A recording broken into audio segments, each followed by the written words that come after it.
The evening sky was painted with hues of amber and crimson, the air still carrying the warmth of summer. Inga's childhood home had always been a haven of laughter and simplicity, a contrast to the complexity of her adult life. Her parents, though firm, had instilled in her the belief that love required sacrifice. This upbringing had shaped Inga's perspective on relationships, an idealistic view that would later clash with reality. Years later, as a young woman, Inga met Harry during a bustling university lecture. His quiet demeanor and sharp wit intrigued her, pulling her into a whirlwind romance that culminated in marriage. Their early days were filled with passion and shared dreams, but over time, life's trials and routines began to wear them down.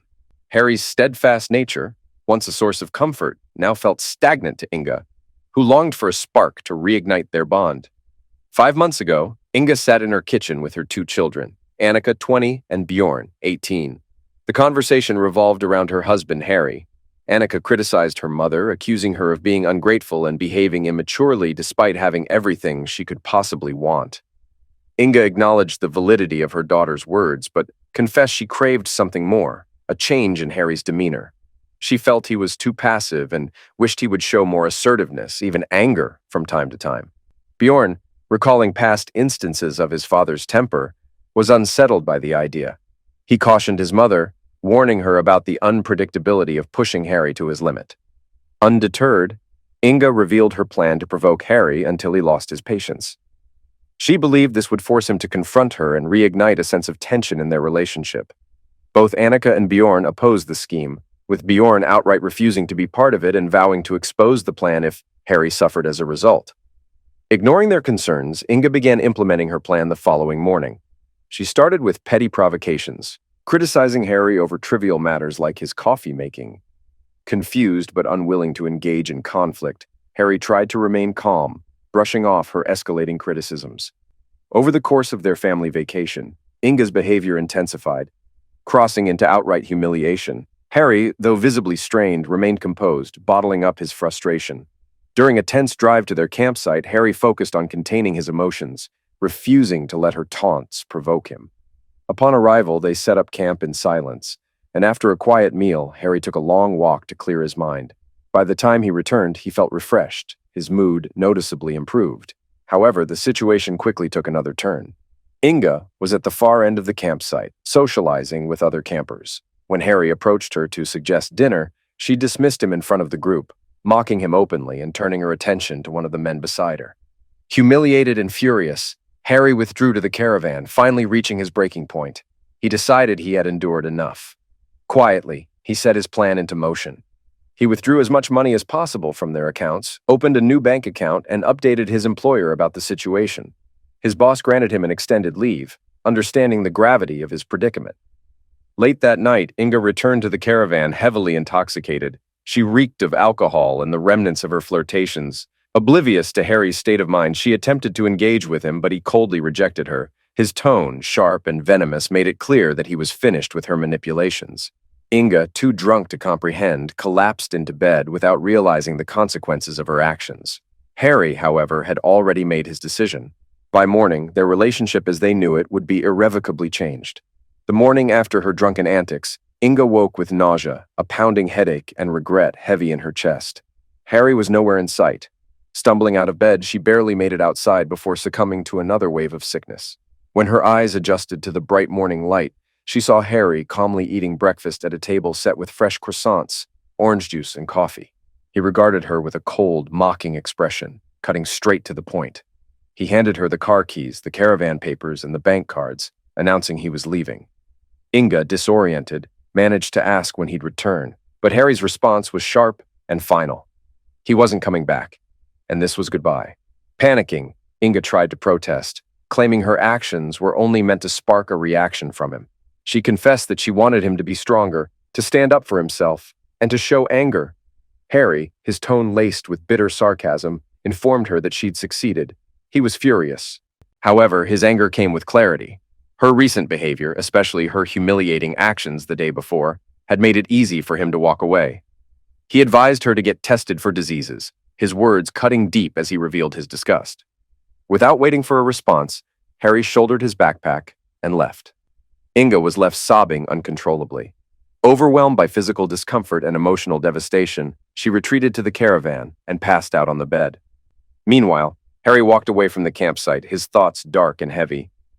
Leaving had been the simplest decision he'd ever made, but the weight of ending his marriage still pressed on him. By evening, he found himself at a boarding house, drained and hollow. Alone in his room, he reflected on the betrayal and humiliation, realizing he could tolerate many things, but infidelity was an unforgivable line.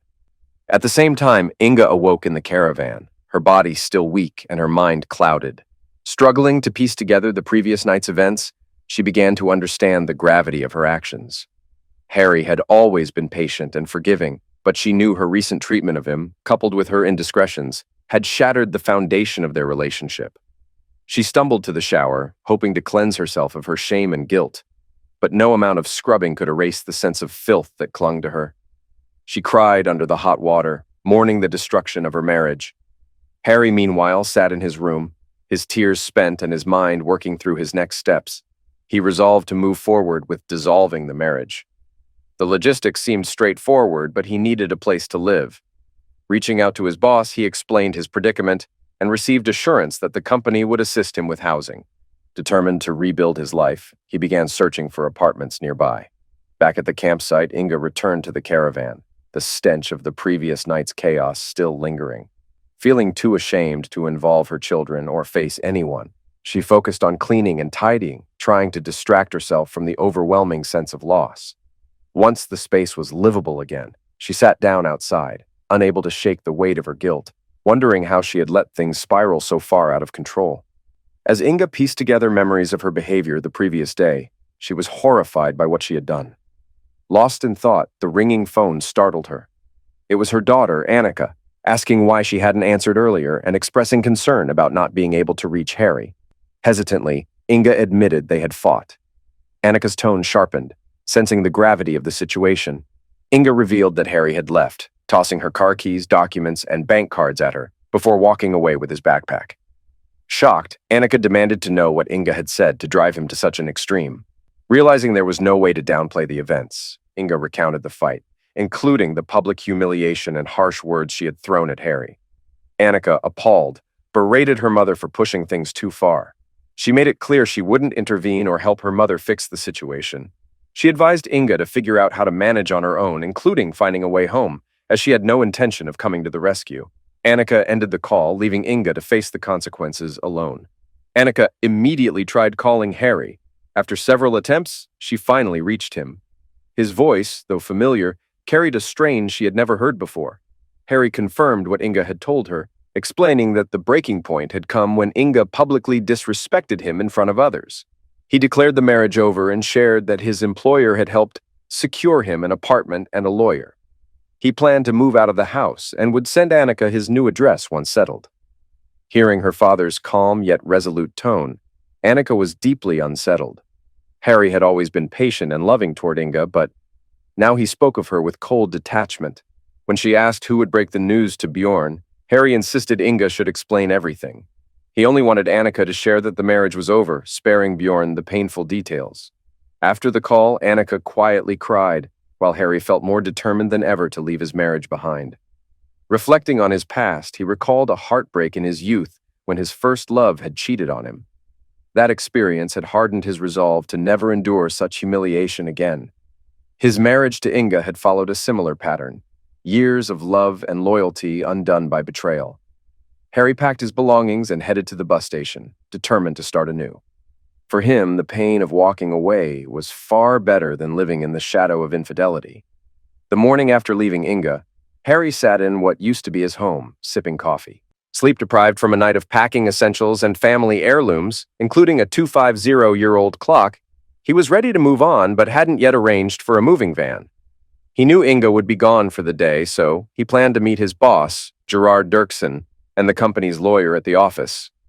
At the meeting, Gerard greeted Harry warmly, expressing concern for his well-being. Harry, visibly drained, confirmed he wanted the divorce finalized as soon as possible. Gerard introduced him to Ella Herwire, a lawyer who would handle the case. After a brief exchange of contact information, the lawyer left and Gerard dropped the formalities. Gerard then presented Harry with two housing options, one in the city and another in the suburbs, closer to public transport. Without hesitation, Harry chose the suburban apartment, preferring its quiet setting. Relieved, Gerard handed him the keys, explaining that the company would deduct the modest rent from his paycheck. He also offered a company truck and assistance from Harold to move Harry's belongings. After a brief tour of the apartment, a third-floor walk-up with a view of a park, Harry decided he only needed a few essentials from the old house. Within 2 hours, he had loaded the truck with personal items, bedding, and necessities. Before leaving, he left Inga a note, explaining she would soon hear from his lawyer. Meanwhile, Inga was stranded at the campsite, furious and panicked. Harry had left her with the car and caravan, but without a driver's license, she was stuck. For years, she had relied on public transportation and Harry to get around. Now, faced with the challenge of returning home, she realized she had missed the last bus of the day. The next wouldn't arrive until morning. Desperate, Inga searched for help among her fellow campers, only to discover they had left early that morning. Attempts to call Annika and Bjorn were met with silence, as neither answered her calls. With no options left, she returned to the caravan in despair. Tears streaming down her face, she began cleaning up, wishing this mess was the worst she would ever have to face. The next morning, Inga dragged herself toward the 7 a.m. bus, exhausted after a sleepless night. Along the way, the campground manager informed her the first bus was reserved for locals and that she'd need to wait for the next one at 8 a.m. Undeterred, she kept walking, hoping to reach home and reconcile with Harry. When she finally arrived at their street, everything appeared calm and unchanged. A passing truck briefly caught her attention, but silence soon engulfed her as she approached the front door. Unlocking it, she called out for Harry, but the house was eerily quiet. The absence of the familiar ticking from the antique clock, a family heirloom, struck her immediately. Rushing through the house, she found Harry's belongings gone, books, CDs, and even personal items from the bedroom. Sinking into a chair, Inga tried to process what had happened. She had hoped for a confrontation where Harry could express his anger and she could beg for forgiveness. Instead, he had simply vanished, cutting her off entirely. A memory of Harry's words to their children haunted her. Anger means someone still cares. Indifference means they've stopped feeling anything for you. Realizing he had now turned this indifference toward her, she felt a chill run down her spine. Spotting an envelope on the kitchen counter, she tore it open. The brief note inside read, "Inga, I have been humiliated enough. This marriage is over. I've hired a lawyer. You should do the same." The absence of Harry's signature made her angrier. In frustration, she hurled a teapot and cup across the kitchen, shattering them. Months later, Harry had settled into a steady routine. Days blurred into work, eat, sleep, repeat. His focus on his career paid off with significant bonuses, which he began investing in plans for a new home. The divorce had dragged on, with Inga trying every tactic to engage him, but he refused all contact. Financially, the separation was straightforward. Their incomes and assets were nearly equal. The family home, now paid off, was estimated to sell for over $500,000. As Harry envisioned his future, he sought a house with a garden for working on his motorcycle, space for a library, and a kitchen fit for his culinary interests. With these goals in mind, he contacted a reputable real estate agent. To mark this bittersweet chapter, he treated himself to a concert of Brahms's German Requiem. That evening, still moved by the music, Harry stopped at a nearby pub for a drink. As he sipped a Dutch Genever, a voice called out, Harry Vandergoos, is that you?" Turning, he saw a tall woman smiling at him. "Do I know you?" he asked, puzzled. The woman laughed. "We went to school together. I'm Evelina Gedhart, though. I go by Eve now. I always admired you. You were so reserved and kind. I was too busy being part of the popular crowd back then." Harry searched his memory but couldn't place her. Smiling politely, he replied, "I should remember someone as striking as you, but I don't. My apologies. May I offer you a drink as an apology?" Evelina shook her head.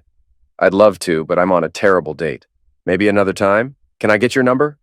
Before Harry could respond, a burly man appeared, growling at Evelina. "Come on, baby, let's go. This is our date, and you're going to enjoy it with a real man." Harry, watching the interaction, raised his glass, amused yet curious about this unexpected encounter. Harry scribbled his number on a piece of paper and handed it to Evelina, but her date stepped forward, sneering. He demanded Evelina return the paper, accusing her of sneaking around with a weakling. Evelina, clearly fed up, declared the date over, reminding the man that she only agreed to it as thanks for helping her with car trouble. She refused to get in a car with him, planning to call an Uber instead. The man, drunk and furious, raised his hand to strike her, but Harry acted faster. A sharp knee to the man's solar plexus left him gasping. Harry steadied him to avoid a fall and spoke firmly. "Here's the deal. You pay for the drinks and leave quietly. I'll call the Uber. Nod if you agree." The man, pale and in pain, complied, paid the tab, and staggered away. Evelina watched in stunned silence as Harry called her ride. When the Uber arrived, Harry paid the driver and wished Evelina good night. She stared at him, still processing what had just happened. "You were always the one helping people in school, but I never imagined you could take on someone so much bigger." Harry explained calmly, "I've practiced Krav Maga since I was a kid. It taught me discipline and how to channel anger constructively." With that, Evelina left, promising to call. The next day, Harry's phone rang. Evelina was on the other end, asking about his plans for her day off. He mentioned a house hunting appointment, but quickly invited her along, joking that a woman's perspective would prevent him from buying a cave. Evelina eagerly accepted, and they agreed to discuss details over dinner. That evening, Evelina arrived at Harry's place, dressed elegantly but nervous. Harry greeted her warmly, complimenting her appearance. She blushed, unused to such sincere praise. Dinner was simple yet impressive: melons with Parma ham for starters, lasagna for the main course, and Italian blue cheese with port for dessert. The strong wine paired beautifully, but left Evelina slightly tipsy by the end of the evening. As Harry prepared to drive her home, Evelina, feeling bold, confessed she'd rather stay the night with him. The words left her lips before she could stop them, and she flushed deeply, her embarrassment visible. Harry paused, surprised, then smiled gently, sensing the evening had taken an unexpected but meaningful turn. Harry couldn't help but smile, but he held firm to his principle of not being intimate with someone under the influence of alcohol. It was a rule he had followed since his youth, and one that his divorce had only strengthened.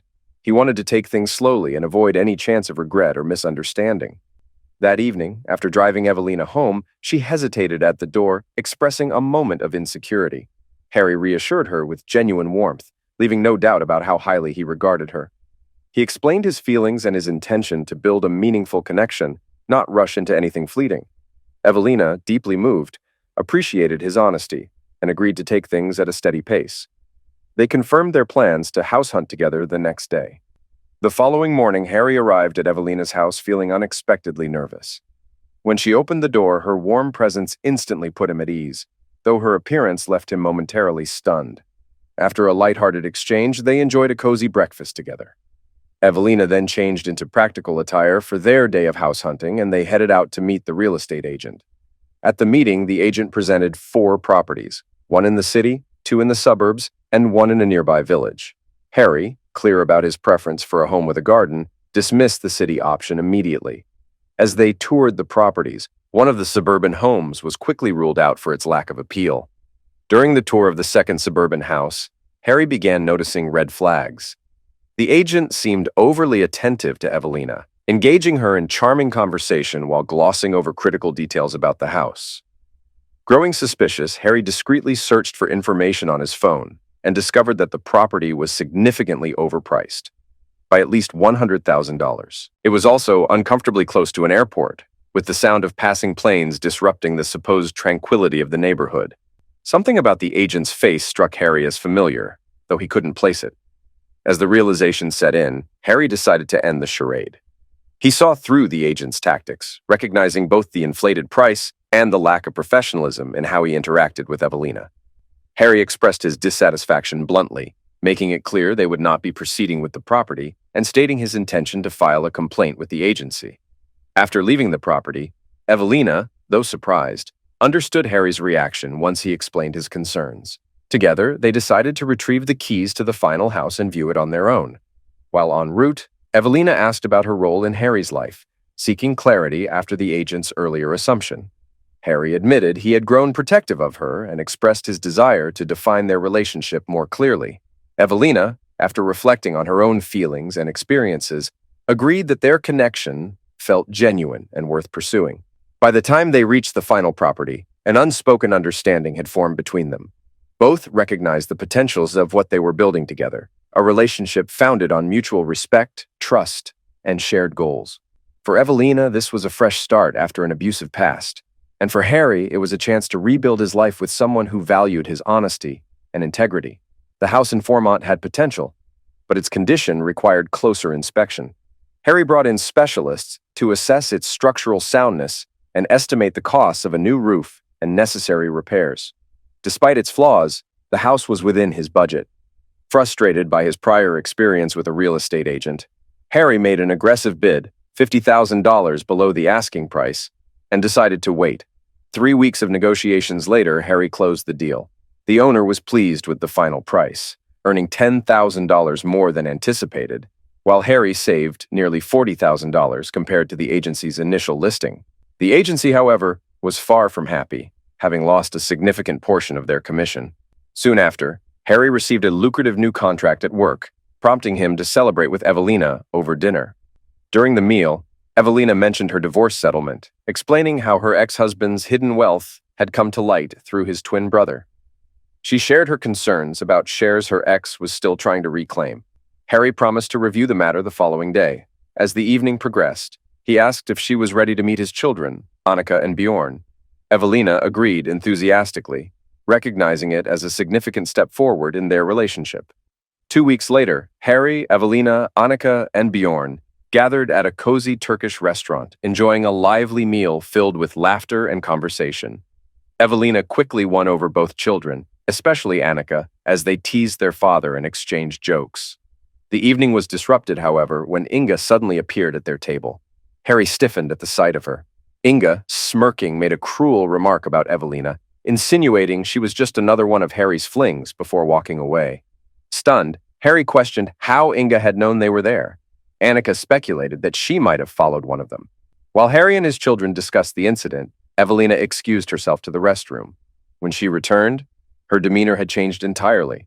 Flushed with anger, she accused Harry of mistreating Inga and abruptly ended their relationship, storming out of the restaurant. Moments later, Inga returned, visibly pleased with the chaos she had caused. Harry, his expression dark, dismissed her sharply, stating he'd rather die than have any further conversation with her. Turning to his children, he announced he would find Evelina to clear up the misunderstanding and left without another word. As Inga prepared to follow him, Annika stopped her. Furious, she told her mother she no longer considered her part of the family, cutting ties completely. Bjorn echoed Annika's sentiments, adding his own sharp condemnation. Together, they walked out, leaving Inga alone and fuming. The restaurant's owner approached Inga, calmly but firmly requesting she leave, citing the disruption she had caused. When she resisted, he warned that the bouncer would intervene if necessary. Reluctantly, Inga found herself outside, seething with anger. She replayed the events in her mind, frustrated by Harry's continued indifference and realizing she wouldn't find him again that night. The morning after the restaurant incident, Harry attempted to contact Evelina, but she refused all communication. Even the letter he sent was returned unopened. Devastated, Harry retreated into a monotonous routine of work and solitude, seeing no one outside of his children and colleagues when absolutely necessary. With Evelina gone, any inclination to socialize evaporated entirely. A few weeks later, Harry was summoned to the office of his company's CEO, Gerard Dirksen. To his surprise, lawyer Ella Hervier joined the meeting. The atmosphere was tense as Gerard brought up the company's no fraternization policy. Ella accused Harry of violating the clause by maintaining a relationship with a client, Evelina Gethart. Shocked, Harry explained that he had known Evelina before she became a client and had even introduced her to the company for her financial needs. Despite his explanation, Ella declared his contract terminated, citing fraternization as the official reason. She also demanded Harry turn over his laptop and phone, claiming they contained company information. Harry refused, stating both devices were personal property, and reminded them that confidentiality agreements pertain solely to account holders and their assigned managers, himself included. His calm but icy demeanor unnerved Gerard and Ella, who faltered under Harry's firm rebuttal. Before leaving, Harry warned that his lawyer would handle any wrongful termination claims. Months later, Harry walked out of court victorious. The company was ordered to pay him the full value of his remaining contract, including bonuses averaged over the past 3 years. The verdict cost the company dearly, as several account holders followed Harry to new ventures, transferring their business away from his former employer. Despite the company's accusations, the judge dismissed claims that Harry had stolen clients. That evening, Harry invited Annika and Bjorn to celebrate, but beneath the surface, he struggled emotionally. His home, now complete with a library, spacious kitchen, guest rooms, and an outbuilding with a gym and pool, provided little solace. Although he maintained physical fitness through swimming and Krav Maga, his emotional wounds remained unhealed. Harry, burdened by insecurity and despair, decided he would never trust enough to enter another relationship. Annika and Bjorn, worried about their father's withdrawal, met him for dinner at a restaurant, the same one where Evelina had left him weeks earlier. As they discussed ways to help him, they spotted Evelina entering with another man. Before they could react, Inga appeared at their table. Annika's frustration boiled over as she confronted her mother, demanding to know why she was there. Inga insisted it was time for reconciliation, claiming she was still their mother. Bjorn, standing, firmly rejected her assertion. He reminded her of the harm she had caused their father, accusing her of nearly destroying him. He also suggested she may have had a role in Harry's firing, telling her she was unwelcome and to stay away from their family. In his own words, he told her to back off, making it clear there was no path to forgiveness. Annika ignored her mother and dialed Harry's number.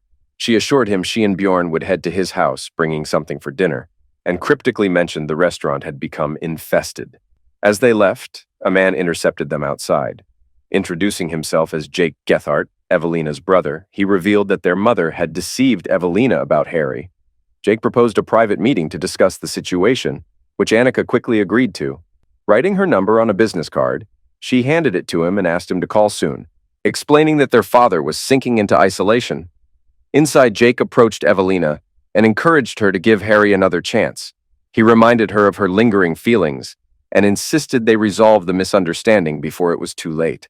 Evelina hesitated but eventually agreed to let Jake set up a meeting with Harry's children. The next morning, Annika received a call from Jake, who emphasized the urgency of addressing Evelina's feelings for Harry. Annika confirmed the need for action, sharing her concerns about her father's growing depression. They arranged to meet at Jake's house later that day, with Bjorn joining as well. Annika agreed to bring wine and beer, and Jake promised to prepare dinner.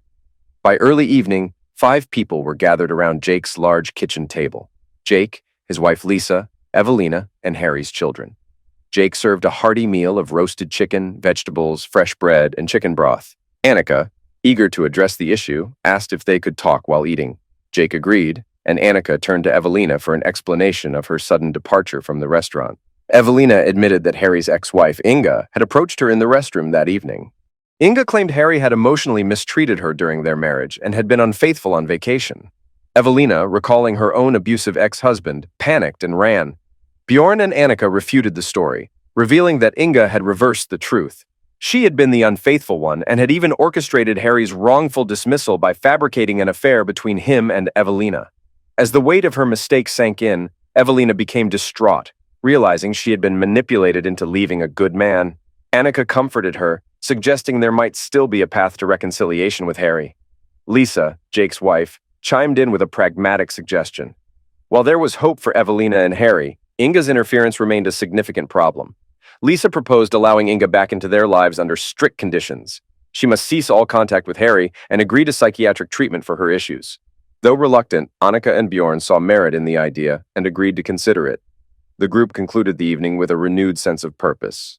Annika and Bjorn resolved to address their mother's behavior while planning how to help Harry and Evelina reconnect, hopeful for a brighter outcome. After a frustrating day, Harry swam laps in his pool until exhaustion overtook him. Physical activity was his escape, channeling his irritation into movement. At 47, his disciplined routine of swimming and Krav Maga had transformed his physique. Broad shoulders, toned arms, and a flat stomach required a new wardrobe, and his appearance was drawing attention from women and, occasionally, men. But Harry found the attention unwelcome. After 2 failed relationships, he had no interest in starting another. Earlier that day, a female client had pushed him to the limit, refusing to take no for an answer. She even threatened to move her business elsewhere. Unbothered, Harry suggested another firm and declined her advances. That evening, as his muscles ached and his lungs burned, he climbed out of the pool, dried off, and was heading inside when the doorbell rang. Checking the camera, he saw his ex-wife, Inga. Annoyed, Harry opened the door only to tell her firmly, "Whatever you want, the answer is no." Without giving her a chance to respond, he slammed the door and activated the security system, preparing for the possibility of needing a restraining order. Inga, however, had come with a plan. Armed with a fresh health certificate that cleared her of a year-long battle with syphilis, she believed she could win Harry back. Dressed to impress in a way that would have driven him wild years ago, she had spent hours preparing for the visit. Confident in her appearance, she rang the bell, but Harry's cold response shattered her confidence. Staring at the closed door, she fought back tears. Moments later, Harry's phone rang. Assuming it was Inga, he answered sharply, but softened when he realized it was his daughter, Annika. She asked what Inga wanted, and Harry admitted he hadn't let her say a word. Annika teased him, suggesting reconciliation wasn't on the table. Harry dismissed the idea, explaining that Inga's betrayal had left him emotionally hollow. While he urged Annika to maintain a relationship with her mother, he was resolute that Inga had no place in his life. The conversation turned to Evelina, whose absence still weighed heavily on Harry. He confessed he had tried reaching her, but eventually gave up and blocked her number. Despite this, he admitted to dreaming about her, longing for a connection he feared was lost. Annika, sensing her father's loneliness, suggested dinner at his place the following evening. Harry agreed, setting the time for 6. Excited, Annika immediately called Evelina. She convinced her to join the dinner, planning a surprise reunion. Evelina, eager for the chance, quickly agreed and began planning what to wear. The next day, both women were determined to bring a spark of hope back into Harry's life. Inga had tried countless times to reconnect with her children, through letters, calls, and even visits to their doors. But every attempt ended in rejection. Her number was blocked, her letters ignored, and doors remained closed. Desperate, she reached out to Annika one more time. Annika reluctantly answered, knowing this was the perfect opportunity to set conditions for any future relationship. Inga, emotional and pleading, asked what she needed to do to regain her children's trust. Annika, seizing the moment, laid out 2 non-negotiable terms. Inga had to leave Harry alone and see a psychiatrist to address her obsessive behavior toward him. Though hesitant, Inga agreed, clinging to the hope of reconciliation. Internally, however, she believed she could eventually bypass these conditions. The next day, Annika and Evelina arrived at Harry's house. Nervous but determined, Evelina followed Annika's suggestion to surprise Harry in the pool. As she entered the gym and approached the pool, she saw Harry swimming vigorously, unaware of her presence. Gathering her courage, Evelina stepped into the water, not noticing the jets running at high speed. The current pulled her under, and she collided with Harry. Instinctively, he grabbed her, steadying them both as the current carried them to the side. Pressing the emergency button to stop the jets, Harry turned to see Evelina's panicked expression. Evelina, gasping for air, begged him not to chase her away. Confused, but calm, Harry asked how she had gotten in. Annika called out from the gym door, taking responsibility. She invited them to join her in the kitchen, where coffee and tea awaited. Once seated, Annika addressed her father directly. She admitted to meddling in his life, explaining that his unhappiness had prompted her and Bjorn to take action. Harry, still processing, asked about Evelina's presence. She quickly clarified her relationship to Jake, her brother, and offered to explain everything if Harry promised not to interrupt. Trusting his children, Harry agreed, ready to hear the full story. Evelina took a deep breath, glanced at Annika for reassurance, and began to recount the chain of events that had led her back into Harry's life. Evelina began her story with a trembling voice, recounting her painful past. Her marriage had started as a dream, but quickly turned into a nightmare with escalating maltreatment. Only after a violent incident that sent her to the hospital was her husband jailed. She admitted her first date after the divorce, her meeting with Harry, had initially felt like a fresh start. But her ex-wife's lies during their dinner together had triggered memories of her abusive past. Panicking, she ran without giving Harry a chance to explain. Evelina explained how she later realized the truth, thanks to her brother Jake's insight. She tried to reach out, but Harry had already blocked her number. Fearful of rejection, she couldn't muster the courage to knock on his door until Annika encouraged her to confront him. She confessed that her dramatic arrival at his pool had been an impulsive cry for attention. Harry listened in silence, his expression softening as she spoke. He acknowledged that he had missed her deeply, even dreaming of her, but he was hesitant. They both carried emotional scars, he said, and suggested they seek therapy together. Evelina agreed, her voice filled with relief and hope. Annika then interjected, announcing that she and Bjorn had decided to let their mother, Inga, back into their lives under 2 conditions. She must stop interfering with Harry and agree to see a psychologist. Harry supported their decision, promising to remain civil for the sake of family harmony, though he made it clear he had no intention of rekindling any relationship with Inga. As the evening progressed, Evelina hesitated to leave. Harry reassured her she could stay, joking about the spare bedroom, though his teasing hinted otherwise. Later, as they lay together, Harry surprised Evelina by asking her to marry him. Stunned, she responded that she didn't need a ring to commit to him, but promised her unwavering loyalty. Harry accepted her words with a smile, sealing their bond in the simplicity of shared understanding. Evelina vowed to move out of her apartment and into Harry's home, ready to build a future together. Harry, embracing her, reminded her gently that her past no longer had power over her. Together, they began to imagine a life free of their burdens and filled with mutual trust and love. The following morning, Harry called Annika and Bjorn to share his happy news. After breakfast, he and Evelina set out to gather her belongings and begin their new chapter together. A year later, Harry had just finished his swim and was watching Evelina glide through the water with slow, deliberate strokes. Her progress had been remarkable. She had overcome her hydrophobia. Satisfied, Harry hummed softly to himself as he made his way back to his office. On the way, he stopped by the mailbox, collected the day's mail, and dropped it onto his desk. Prioritizing coffee, he prepared 2 cups before settling in to sort through the stack. Evelina joined him shortly after, moving carefully in the aftermath of their shared intimacy the night before. She picked up the mail, noting an unstamped letter addressed to Harry personally. When Harry glanced at the handwriting, his mood shifted immediately. Recognizing it, he groaned, irritated that this had come despite promises made to the contrary.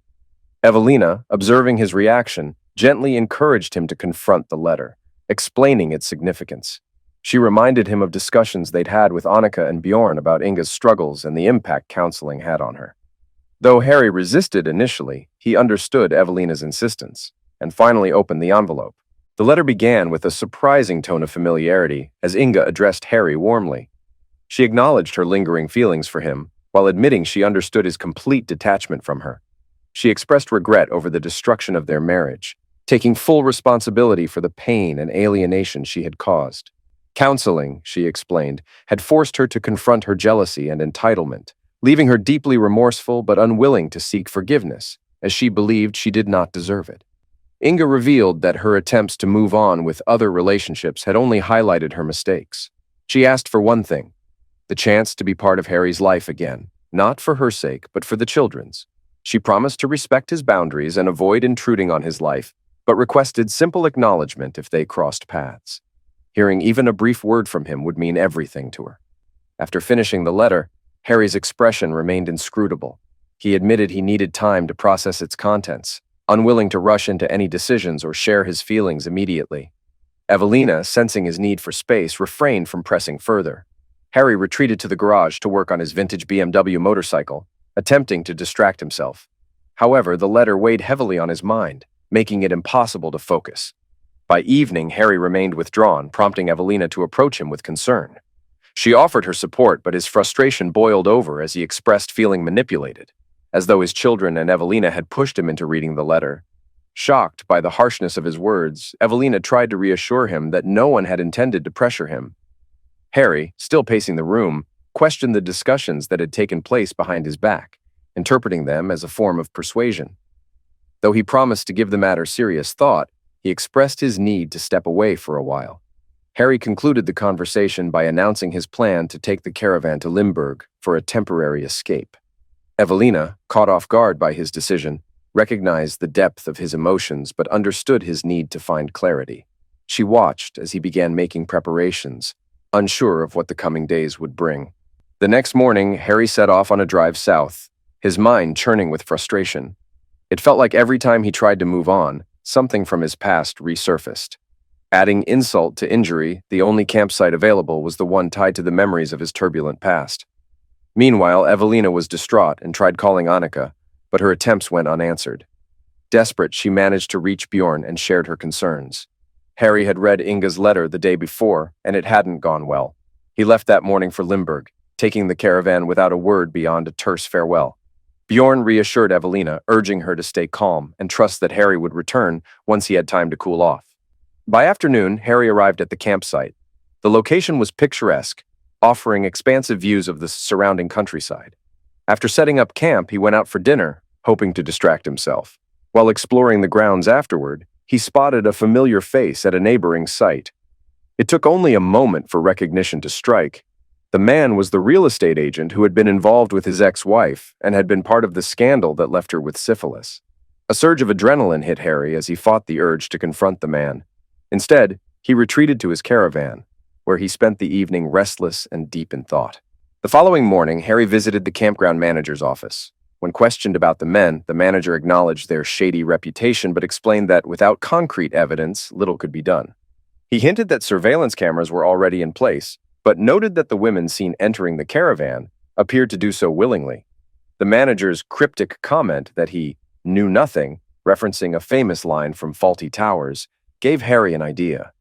Returning to the campsite, Harry approached the men, adopting a friendly demeanor. He doubted they would recognize him after 3 years, and with his unkempt appearance. He offered them coffee, observing their red eyes and haggard expressions. The leader, who introduced himself as Abe, warily accepted. Abe mentioned an upcoming ladies' night and invited Harry to join them later with a strong drink. Harry agreed, seeing an opportunity to gather information. At 3 p.m., Harry arrived with his phone discreetly recording. He found Abe and another man entertaining a young woman named Bridget. As they chatted, Harry noticed Abe subtly encouraging Bridget to drink. The conversation turned disturbing when Abe bragged about past exploits, recounting how they had lured women, including Harry's ex-wife. He gloated about manipulating her into drunken compliance, and mocked the fallout when she contracted a venereal disease from them. Harry's anger simmered as he observed Abe coaxing Bridget into consuming more alcohol. After dinner, Bridget was visibly intoxicated but continued resisting their advances. Abe and his friend, now drunk themselves, became more aggressive. When Bridget refused to cooperate, Abe ominously referred to Daddy's helpers, a comment that raised the tension. Harry, ensuring the CCTV camera captured everything and his phone continued recording, decided to provoke them. He taunted the men about their syphilis, identifying himself as the ex-husband of the woman they had wronged. The revelation enraged Abe's companion, who demanded to know how Harry knew. Before Harry could respond further, Abe lunged at him, a knife suddenly appearing in his hand. Harry staggered backward and sank into a chair, bracing for what came next. The call came abruptly. Evelina informed Bjorn that Harry was in the hospital after being stabbed and that the police were considering arresting him on charges of maltreatment. She didn't know the full details but mentioned he needed surgery, which was why the hospital had contacted her. Evelina reassured Bjorn that she and Annika would pick him up shortly so they could all head to the hospital together. Bjorn, shaken, quickly packed a bag for his father. During the drive, the car was mostly silent. Bjorn carefully kept his speed just below the limit, while Evelina's soft sobs broke the stillness. She muttered regret over giving Harry the letter, blaming it for setting events into motion. Annika, though calm, pointed out that Harry wouldn't have sought confrontation unless absolutely necessary. His years of Krav Maga training had taught him restraint. If he fought, it was likely in self-defense. Annika remarked on Harry's abilities, hinting that any aggressors were probably regretting their actions. 2 hours later, they arrived at the hospital and were met by a police officer, who introduced himself as Officer Janssens. After confirming their identities, Janssens explained that Harry was no longer a suspect. Surveillance footage and phone records had established that Harry acted in self-defense and had even prevented a woman from being attacked. 2 men had attacked him without provocation, and the officer remarked that they would undoubtedly regret targeting him. The group asked about Harry's condition, but Janssens admitted he didn't have details and directed them to speak with the medical staff. After navigating the hospital corridors, they found the right room. A nurse informed them that Harry was in surgery and that his injuries were serious, but not fatal. While he had lost a significant amount of blood, the team expected him to recover. She advised them to either wait at the hospital or rent a nearby guest room, promising to alert them as soon as Harry was out of surgery. Crossing the street to the guest house, the 3 settled in for a tense wait through the night. The steady beeping of hospital machines filtered into Harry's mind as he struggled to regain consciousness. Groggy and disoriented, he couldn't move his tongue or open his mouth to speak. A deep voice broke through his haze, addressing him by name and asking him to raise his hand if he could hear. Tentatively, Harry complied. The voice introduced itself as Dr. Derador and assured Harry that he was in recovery after narrowly escaping a fatal injury. The doctor promised to release Harry from his restraints and ease his discomfort before allowing his visitors to see him. Once the nurse removed the breathing tube, the doctor gestured for Evelina, Annika, and Bjorn to enter the room. As they approached, The doctor muttered a comment about Harry's good fortune before leaving. Tears streamed down Evelina's face as she expressed guilt over giving Harry the letter. Harry, though weak, whispered a reassuring response. Despite the cost, he said, the situation had given him clarity about Inga's letter. Exhaustion overtook him, and he drifted back to sleep moments later. After their brief visit, Evelina and the children met with Dr. Derridor, who explained the extent of Harry's injuries. The knife had nicked a major vein, but timely surgery had stabilized him. The wound would take time to heal, and Harry would need to avoid strenuous activities, including martial arts, for at least 3 months. When Bjorn mentioned his father's Krav Maga training, the doctor nodded knowingly. Though he couldn't share specifics, he hinted that Harry's attackers had not fared well. One would likely need a cane for the rest of his life, while the other would rely on a feeding tube for the foreseeable future. A week later, Harry was back home, seated in his armchair with Inga's letter in his hands. Reflecting aloud, he admitted that his initial reaction to the letter had been to consider letting her back into his life for the children's sake. However, his time at the campground had revealed disturbing truths. The men he encountered there were the same ones Inga had been involved with years ago. In gaining their confidence, Harry had learned that Inga, not the men, had been the source of the venereal disease. Moreover, she had willingly participated in their activities, becoming intoxicated only afterward. These revelations confirmed that she had likely been unfaithful even before their marriage ended. With sadness in his voice, Harry stated that Inga would never be a part of his life again. However, he resolved to treat her with civility for the sake of Annika and Bjorn, ensuring they wouldn't have to choose between their parents and family matters. He asked the 3 of them to respect his decision and avoid interfering. They silently agreed, understanding that Harry's resolve was final. After 2 weeks of rest, Dr. Derridor cleared Harry to begin exercising again. Initially, his sessions were closely monitored by a physical therapist, but after 6 weeks of running and sparring, Harry regained much of his strength. As he pushed through his routines, thoughts of his impending conversation with Inga weighed on his mind. He struggled to find the right approach, ultimately deciding to handle it in the moment and let the outcome unfold naturally. A week later, Harry arrived at the same restaurant where Inga had once attempted to sabotage his budding relationship with Evelina. The memory of that night no longer haunted him. Evelina and Harry had since built a strong, loving relationship. Their joint counseling sessions had helped Evelina overcome her insecurities, while Harry slowly rebuilt his ability to trust. When Inga entered the restaurant, Harry was surprised to see she wasn't alone. Rising from his seat, he waved as she approached with another woman. Observing the pair, he commented on her decision to bring someone along for what was meant to be a private conversation. Inga hesitated, visibly uncomfortable. This was not how she'd envisioned their meeting. Her counselor, who accompanied her for support, had warned her about difficult scenarios, but this reception was among the worst she had imagined. Suppressing her growing anxiety, Inga introduced the counselor, explaining her role in offering emotional guidance. Harry's expression hardened as he addressed the counselor. He noted that he, too, had sought professional help after the devastation Inga had caused, and added that the presence of her counselor seemed like another attempt to manipulate the situation. He gestured for them to sit, insisting they eat before discussing anything further. Throughout dinner, Harry remained calm, eating sparingly and barely touching his wine. His demeanor unnerved Inga, who was clearly struggling to contain her emotions. After dessert, Harry finally asked why she had wanted to meet. The bluntness of his question caught her off guard, and she struggled to respond. Before Inga could gather herself, her counselor intervened, accusing Harry of being dismissive and unhelpful.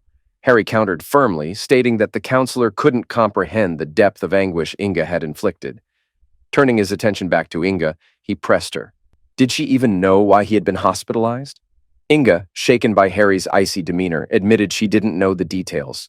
Her children had avoided sharing anything specific.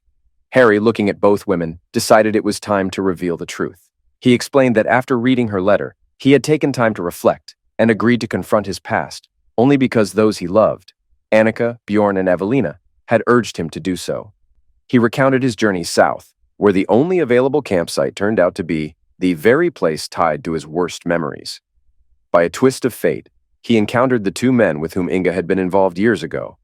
Driven by a mix of anger and curiosity, he worked to earn their trust, successfully coaxing them into bragging about their exploits. As Harry detailed the conversation, Inga paled, realizing where this was headed. She had never imagined he would meet those men again. let alone uncover the full truth. Harry described how the men had admitted to coercing women and bragged about their encounters with her, including how she became intoxicated after willingly participating. To substantiate his claims, Harry revealed that he had recorded the interaction on his phone and captured footage via the campsite's CCTV cameras. When the counselor objected to hearing the recording, Harry dismissed her concerns, asserting that it was necessary to establish the full truth. As the recording played, Inga broke down, tears streaming as her deceptions were laid bare. By the time it ended, Harry's expression remained devoid of emotion, his voice steady as he summarized his conclusions. The evidence confirmed that Inga had not only betrayed him, but had also lied about the circumstances surrounding their breakup. Her actions had deeply humiliated him and violated their marriage vows, culminating in the chaos at the campsite. The weight of Harry's words hung heavily in the air. He ended the conversation decisively, referencing Inga's own dismissive remark from years prior. "Can't you see I'm in good company now? Kindly leave." Rising from his seat, Harry paid the bill and walked out, leaving Inga and her counselor behind. He returned home to Evelina, the woman who had brought love and stability back into his life, grateful to close the door on a painful chapter of his past.